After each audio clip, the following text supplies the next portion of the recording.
What's up, humans, and welcome to a new Psicoactivo. Happy Monday, everybody. Okay, so yesterday, an interview came out from a YouTube channel called The Endless Void with journalist Kristen Fisher, who conducted an interview with Representative Eric Burlison, who, as you guys know, has been making the rounds constantly and seems very committed to all of this. And that interview was very refreshing. They spoke about different aspects of what could be going on. I remain on the same boat with Burleson. I think he is earnest. I think he's still skeptical, as anybody should be, but he is trying to find out what's going on. And he doesn't care if it's, at the end of the day, if it's human technology that is really advanced or ETs or whatever it is. He's open to everything.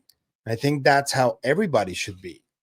Not all of us are. One of the biggest problems in this community is those UFO researchers who think they know it all, and they're trying to school people. And it's just really weird to see them talking about themselves and saying, I have all the experience, you have no experience, maybe you will get there soon. Dumb shit like that, you know? You just look bad doing that.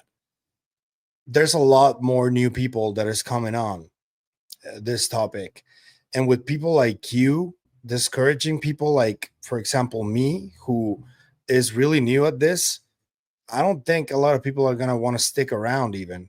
And that makes me doubt your position as a UFO researcher who's always just putting everyone down and talking about yourself like that. And, you know, it's like, no, dude, you got to remain open to all possibilities. And yeah, if something is a hoax, cool, we'll declare it a hoax, and that's it. You don't need to use ad hominem. You don't need to insult others. You don't need to put yourself above others because you know more than me. That's dumb. Stop it.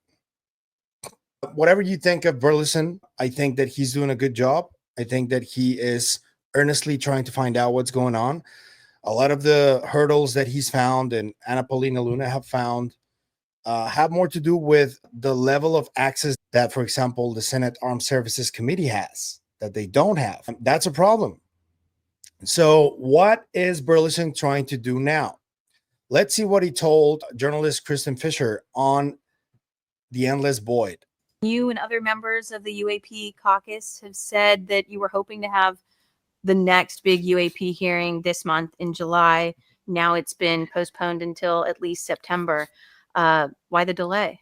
Scheduling conflict with members, but also we want to get it right, and so we're navigating getting the right witnesses, the best witnesses we possibly can.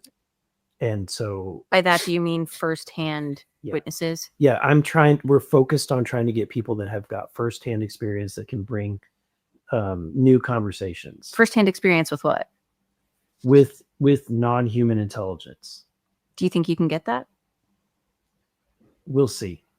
What's frustrating is that people that claim and will go on national news, many of them are not willing to come in and be under oath. Why? Because of the public backlash? I don't know why, but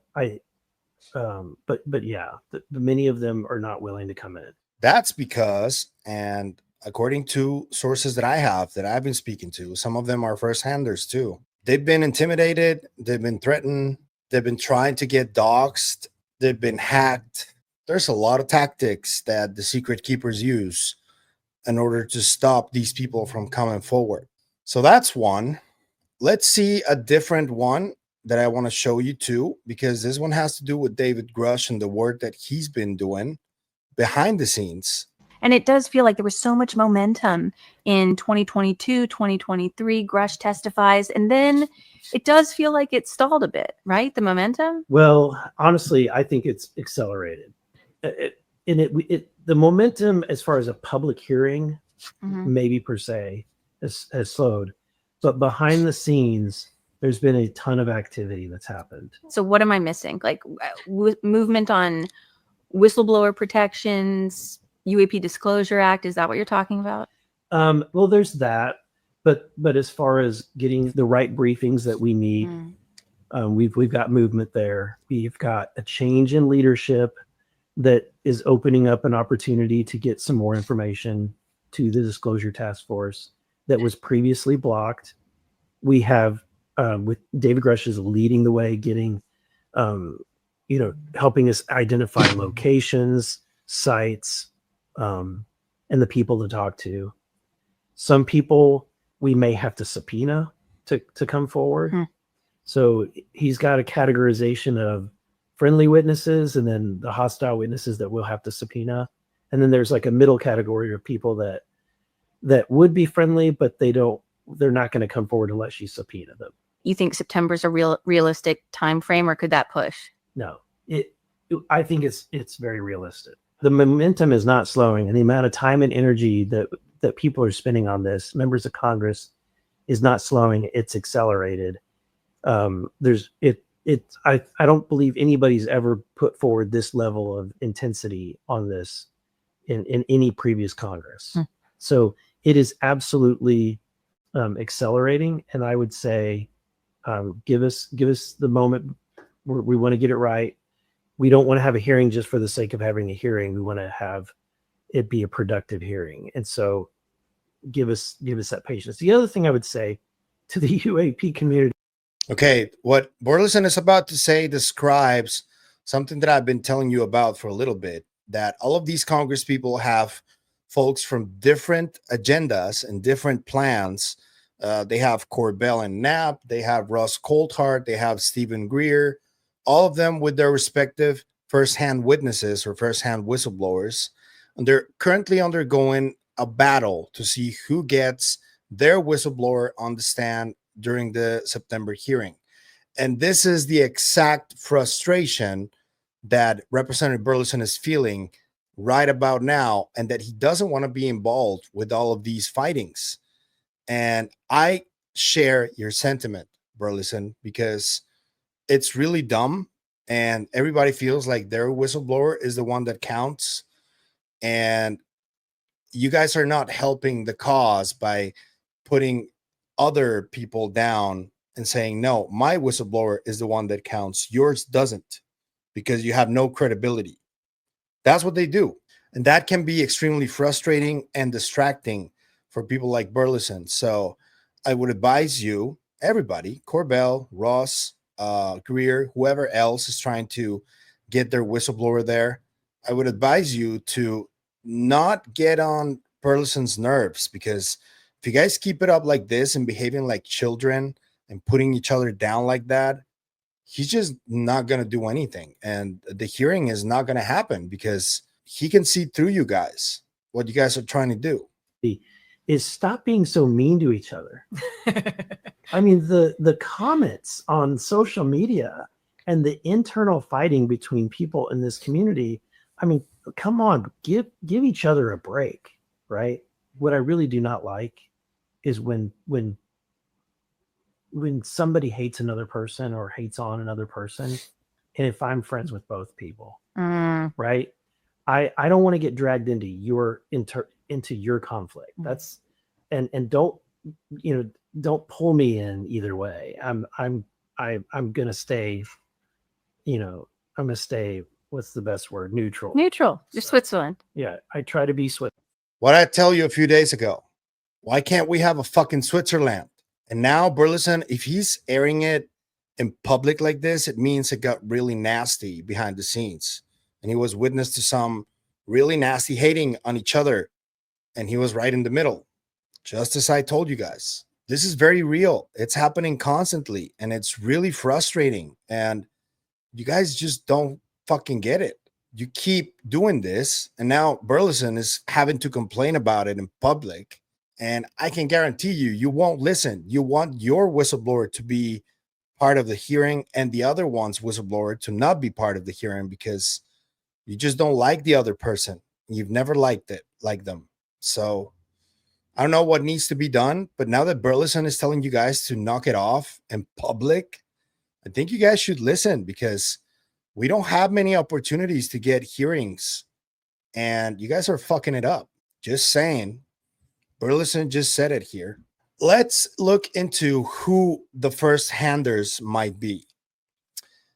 because this is an important one to tackle. Just last week, Ivan Hannel was with Andy on that UFO podcast, and he revealed he has a first-hand whistleblower that is coming forward soon, allegedly. And this is what Ivan said. He's come forward. He's spoken with Burlison. Burlison called him a contractor. He's not a contractor. He's never been a government employee nor a government contractor. He's a person of, I believe, goodwill. He's a patriot. He's a business person. He is trying to, and he was trying to, over frankly many decades, figure out some things that an experience he had, and tried to approach the United States government when it became opportune to do so. Because remember, back decades ago, you came, if you had some information to give, they'd call you a UFO lunatic and ignore you.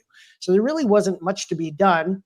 But he will tell his own story, and I think soon enough.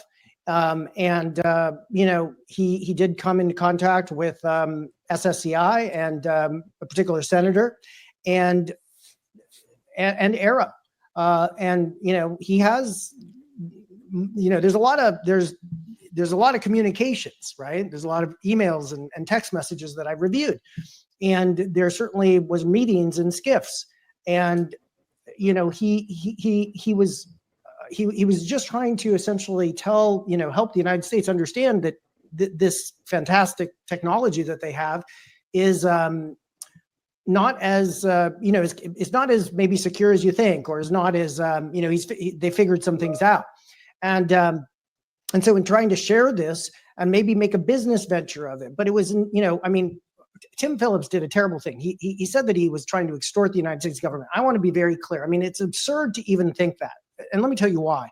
When you get an email from a hacker who's hacked your system, the hacker doesn't come to the FBI with its ransom note and says, "Hi, I'm just presenting myself to the FBI. Here's my note. I'd like $10 million. I'm planning on going to Hawaii, overseas in 5 minutes."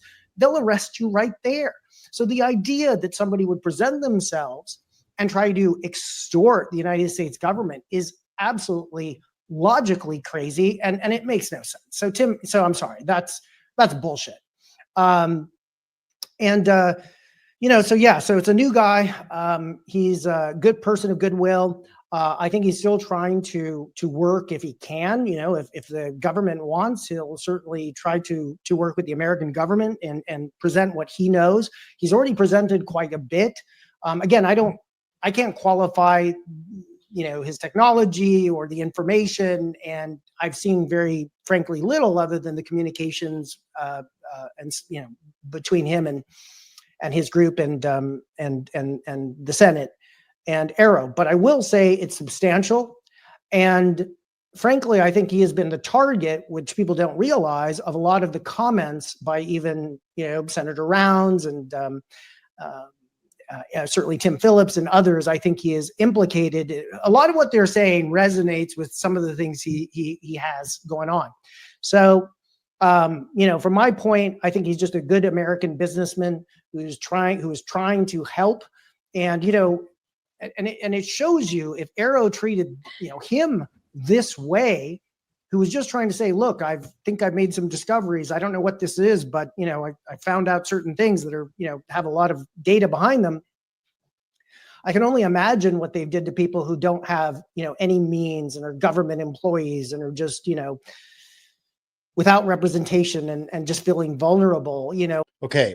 So that's one. The other one is Roderick Castle, who was just presented a few weeks ago by Stephen Diener from Unidentified Alien Podcast. I showed you that video. I'm going to show you the picture again so you guys can check it out. The gentleman in the far left, right next to director Michael Massola, that's the firsthand witness that Stephen Diener presented. Then in the middle, right there, there's Michael Herrera, who was just on Ross Coulthart's reality check and spoke about his firsthand experience.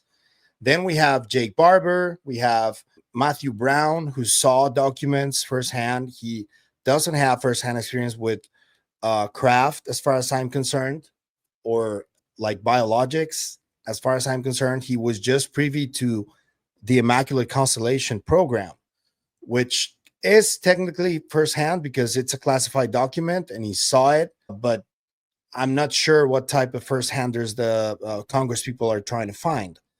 Other first-handers would be the hostile people who David Grush mentioned at the hearing.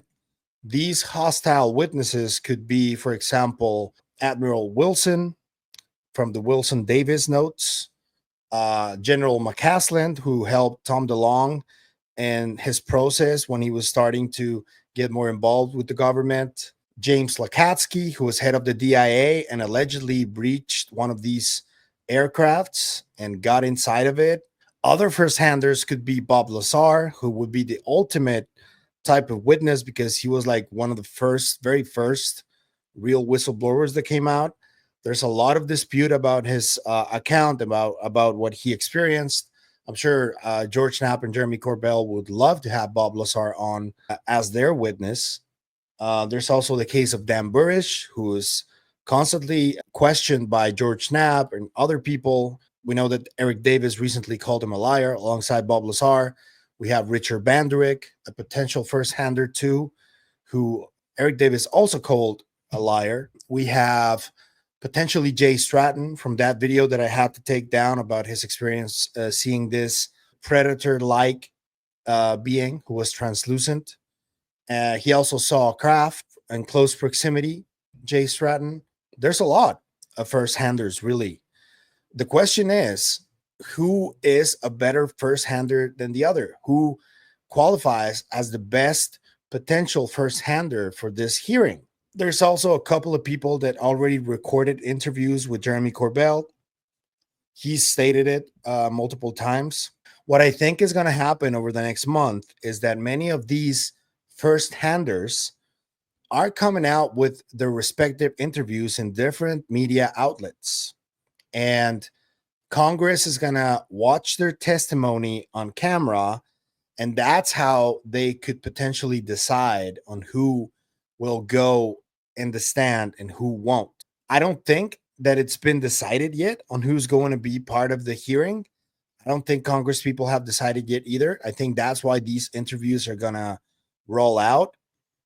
We may even get interviews from Ross, from Corbell, from, I don't know, Greer, probably Gerb. And I'm just speculating here. The only ones that I know that are confirmed are the ones Corbell already recorded. And it is, unfortunately, a race, a competition, which is the same frustration that Representative Burlison expressed in this interview, that it keeps happening. They're competing for their own whistleblower to be the one right there at the hearing. What do you think about this competition that is going on right now? Whose whistleblower or whose firsthand witness do you think should be there? Who would you pick out of everybody that I told you about? And I'm sure I missed a bunch. So whoever you think should be there, let me know in the comments. And let me know what you think about Representative Burlison's statements. Just one more thing before I go. Kristen Fisher is actually a wonderful addition to the interview circuit and all of this, because she's one of CNN's space correspondents. And if you guys didn't know, both of her parents were astronauts. So this makes her a unique individual by pedigree to interview people like Burlison and other people who are involved in this. That explains a lot about her manifest excitement about this subject. So kudos to Kristen, and thank you for the interview. I'll link it in the description. If you like the content you see, I'm going to ask you to like, share, comment, subscribe, and hit the bell icon. That's all you need to do in order to help us, and it is what helps us the most. So thank you. But if you want to support us in other ways, there's a few links down there you can choose from. You can become a member on YouTube, or you can support us through KGRA. Anything you choose to do is always appreciated. So thank you. That's it for me today on this video, but I'll see you guys in the next one. Remember, stay curious and inquisitive like Kristen Fisher. Always. Bye.